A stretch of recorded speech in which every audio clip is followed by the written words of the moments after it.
Marques Warrick is a Tiger, and he certainly fits the mold from Dennis Gates' highly successful first season. Let's hope that carries over to year 3. Let's talk about the young man and all the portal talk right now on Locked On Mizzou.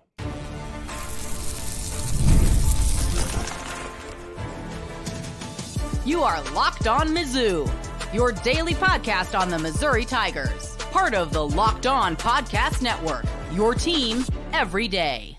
Hey, all you true sons and daughters, I'm John Miller, your Mizzou mafioso and the central scrutinizer of Mizzou Tigers football and basketball. On today's program, of course, we got to talk about Jontay Porter becoming the Pete Rose of the NBA.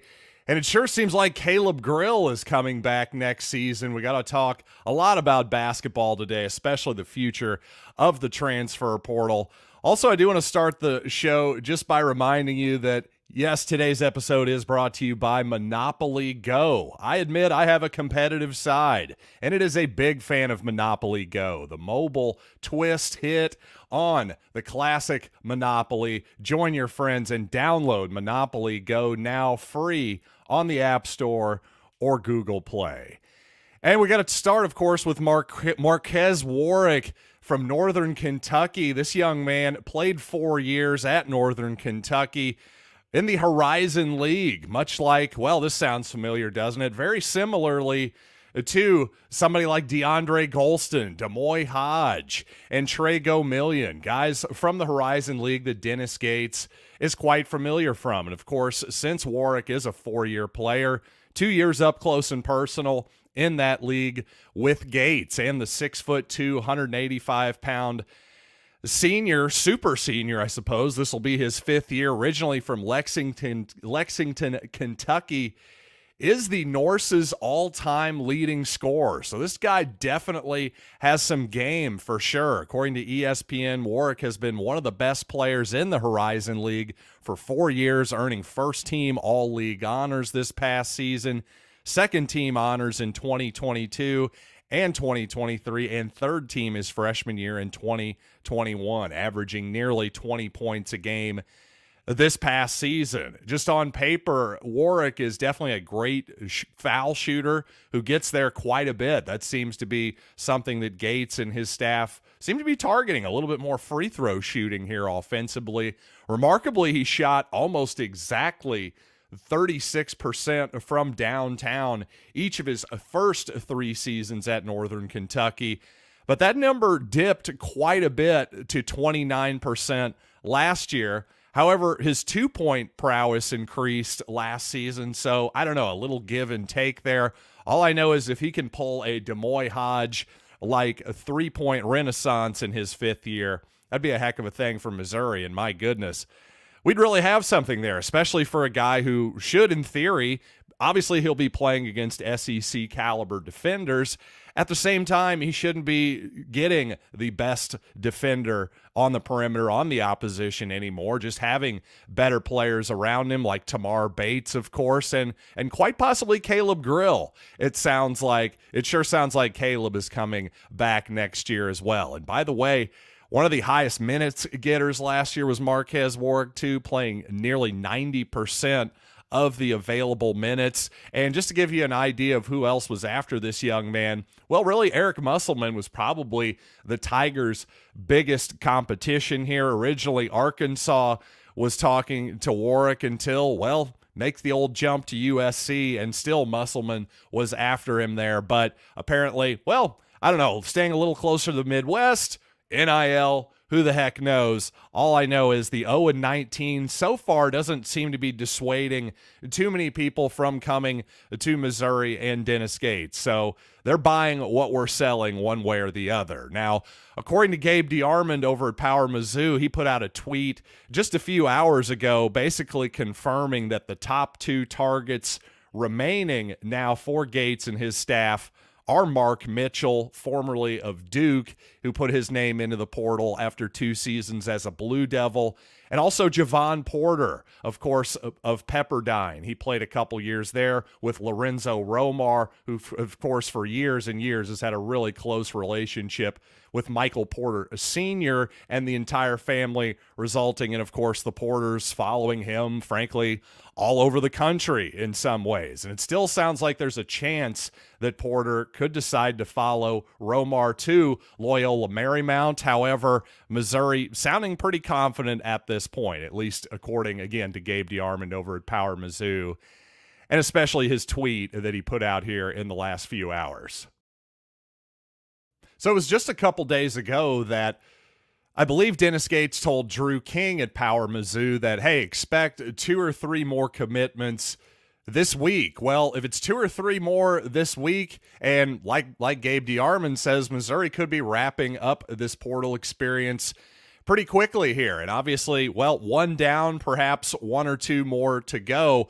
One of those persons will not be Taurus Reed, formerly of Michigan, a guy Missouri recruited pretty heavily out of high school, but he has committed to UConn, the defending national champions, as expected here on the Locked On Mizzou podcast. Pretty easy to put 2 and 2 together there when you're taking an official to the defending champs. Well, probably a pretty good chance you're going to end up there, so not a huge surprise there. On Mark Mitchell from Duke, I was curious, one of my best buddies out there in North Carolina. He covers, of course, the Blue Devils, the Tar Heels for a TV station out there, and NC State as well. I had to ask him about Mark Mitchell and what were his opinions. And he said, other than DJ Burns, of course, maybe the star of the NCAA tournament for the NCAA Wolfpack, other than Burns schooling him in the Elite Eight, I always liked his upside, long and left-handed and shown signs of being really good.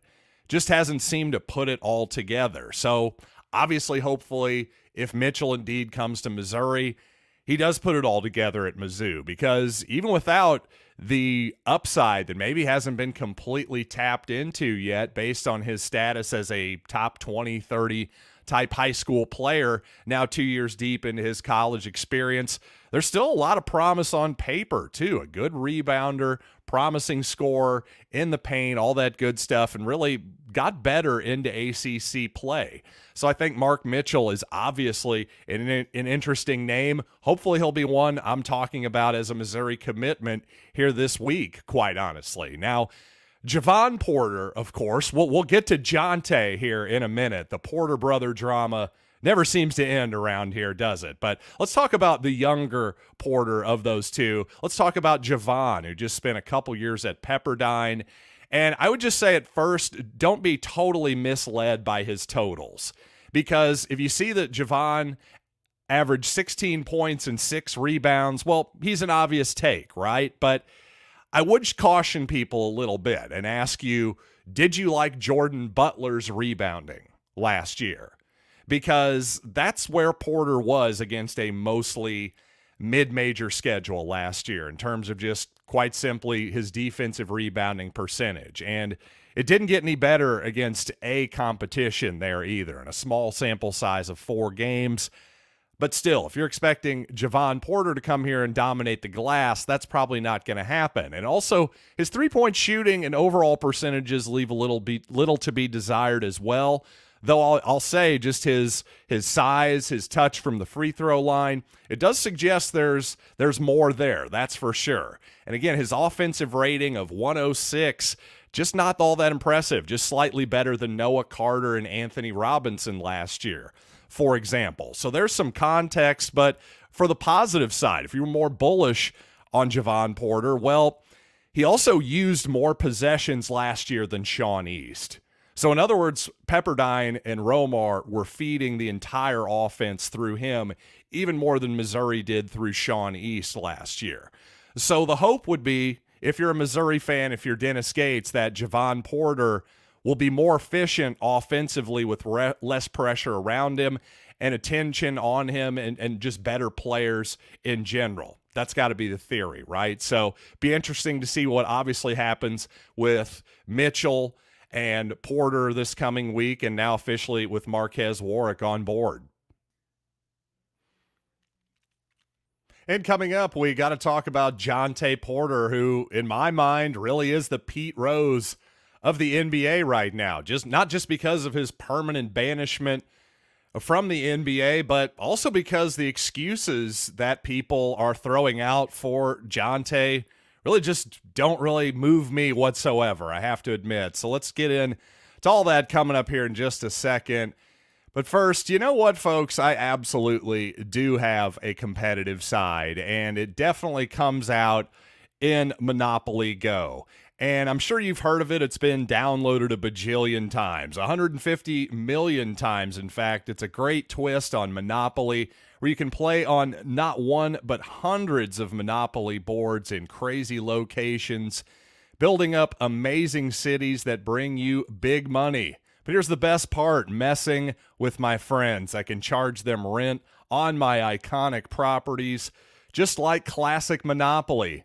But now I can also heist their vaults of riches for myself. And the leaderboards show me who the biggest Monopoly tycoon is of all. But you know, it's not just my competitive side that loves it. You can team up with friends and people all around the world in timed tournaments to earn huge rewards. So get in the game and join your friends. Download Monopoly Go, now free on the App Store or Google Play. And the Locked On NFL Mock Draft is available now. Find the ultimate 6-episode series on Locked On NFL Draft to hear who the local Locked On experts are picking for every NFL franchise, with live reactions from local college football experts and even the fantasy football angle. The Locked On NFL Mock Draft, available now on Locked On NFL Draft on YouTube or wherever you get your podcasts. And you know what? I have to admit, I'm kind of thankful that today we don't have a FanDuel read. Don't get me wrong, love you guys at FanDuel, but, well, FanDuel is definitely involved indirectly at the very least in this Jontay Porter situation. Don't get me wrong, no guilt on FanDuel's part here. I'm just saying, certainly they were the bookie in which Jontay Porter made some, well, let's just say illicit gambling, according to the NBA. And at this point, you know, I tried to give Jontay the benefit of the doubt, tried to get out in front of, hey, everybody, you know, nobody's actually accused Jontay of anything here. I know it looks bad.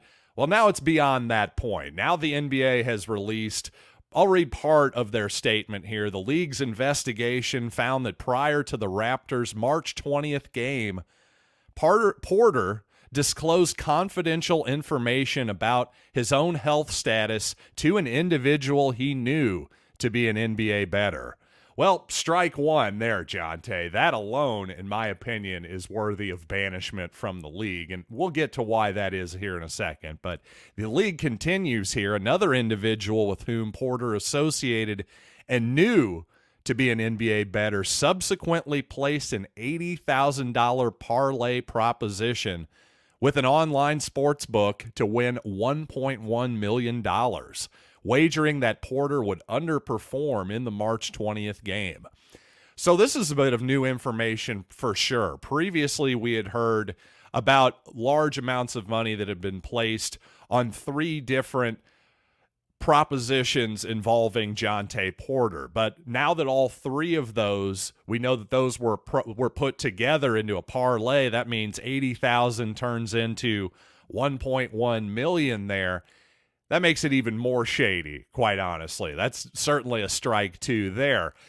The league continues. In addition, from January through March this year, while traveling with the Raptors or Raptors 905, the Raptors NBA G League affiliate, Porter placed at least 13 bets on NBA games using an associate's online betting account. These bets ranged in size from $15 to $22,000 for a total of $54,000. The total payout from these bets was a little over $76,000, resulting in net winnings of nearly $22,000. None of the bets involved any games in which Porter played. Now, here's the thing. This is This is a case of, number one, incredible hubris by Jontay Porter at the very least. The fact that he thought that he could get away with this is unbelievable to me, first of all. And it also speaks to, I would say, a clear gambling addiction as well. And now, listen, I'm certainly not an expert. I'm not a doctor or anything like that. But here's what I know about people who are addicted to stuff. They will make insane decisions that make absolutely no sense on paper to feed their addiction, whether it's drugs, whether it's perhaps gambling in this particular case. So Jontay Porter, who people have pointed out has made millions of dollars before taxes, somewhere in the neighborhood of, I think, $3 million, maybe, something like that, 2 or 3. Regardless, the league minimum is something like $500,000. He got a net profit of $22,000 out of this whole thing. And you might be saying, well, he could have got $1.1 million out of this parlay deal. Again, even that math doesn't quite add up. And again, if you're telling me, well, Jontay may have got himself in trouble with some, again, you're speaking to the addiction thing. Tell me how you get away from the addiction part here. And that's the part that scares me a little bit, quite honestly, when I talk about betting. Because for me, betting's not an addiction. It's not. Listen, is alcohol an addiction for me? Ooh, there's a real discussion. But when it comes to gambling, no, I'm sorry. I can bet $10, $20 and go years without making another bet. And I'm fine with it. I recognize that it makes the games more fun, but I know that there's a lot of people out there who obviously have a different relationship with it. Apparently did. And mainly, my whole takeaway here, because this doesn't have anything directly to do with the Missouri Tigers right now. I don't really think this reflects poorly on Missouri or anything like that. I do think it's really sad, though. It makes me very, very sad because Jontay Porter, heck, it wasn't a couple months ago, around the time of January 20th, really, maybe it was 3 months ago, when Porter had made his, what I thought was a triumphant return to the NBA after all the terrible injury problems that he had. For him to end his own career like this, if indeed what is being alleged here is true, and at this point, it's hard for me to go, well, let's pump the brakes here. If the NBA has come out with this kind of punishment, with these kind of facts, all this stuff, listen, the legal sports books these days have massive, massive business. They're doing quite well, and they would like to stay in the NBA's good graces at this point, the government's good graces. They have all the incentive in the world to try to uncover this type of stuff, and uncover it they did.